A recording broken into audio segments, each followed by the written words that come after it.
Good afternoon and welcome to my message of the day. I'm Warren, the rector here at St. Columba's. Jesus says that his followers should pick up their cross and follow him, and through that following and self-renunciation find life. So he says things like, those who try and save their life will lose it, and those who lose their life for his sake will find it. We see this in Jesus himself and his life, death and resurrection, which is the paradigm for our discipleship. And we've had some great exemplars of this life of self-renunciation throughout Christian history. I think immediately of the desert fathers and mothers of the early centuries of the church, who gave up the usual trappings of life to live out in the bush, basically, and there find, apart from those usual trappings, the well of life in God. We might have had a similar experience, where we might take up a spiritual discipline of self-renunciation, perhaps at Lent, where we give up something. And what we give up might not necessarily be bad in itself. It's just that we might have overdone it, so to speak, spiritually, where we end up relying on that or getting life from it, or asking whatever it is that we're giving up. We ask of it to do what it can't do. We've got a God-shaped hole, so to speak, that God's meant to fill, not the stuff of life. And so by renouncing these things, we get a glimpse of how we have come to rely on them. And that might send us back to a life of prayer, for instance, to try and deepen our relationship with God. It could also mean that we persist with a life of self-renunciation in its various forms. And self-renunciation is a great antidote for self-absorption, for self-focus, for selfishness.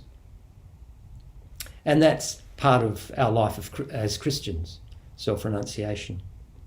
But on its own, certainly in my experience, I've found that difficult to maintain. I've had periods of self-renunciation, but and I had great insight into the way in which I have been satisfied with what is only secondary in life at the expense of actually having a deeper relationship with God. So there is a definite place, of course, for all of us in self-renunciation. But I think the other way toward to live a life of self-renunciation is actually to focus on the giftedness of life. That everything we are and everything that we have is not actually ours, but is a gift. We don't possess it. In fact, as a gift, we will lose it all when we die, of course. And that just shows it, that it really isn't ours to possess. And the self-renunciation in this, the path that this can open up for us, is to realise the way in which we try and grasp the gifts of who we are and of what we've been given in our lives, and to possess them, to clutch them too hard, to squeeze them, to almost strangle them. And in doing that, miss out on the gift.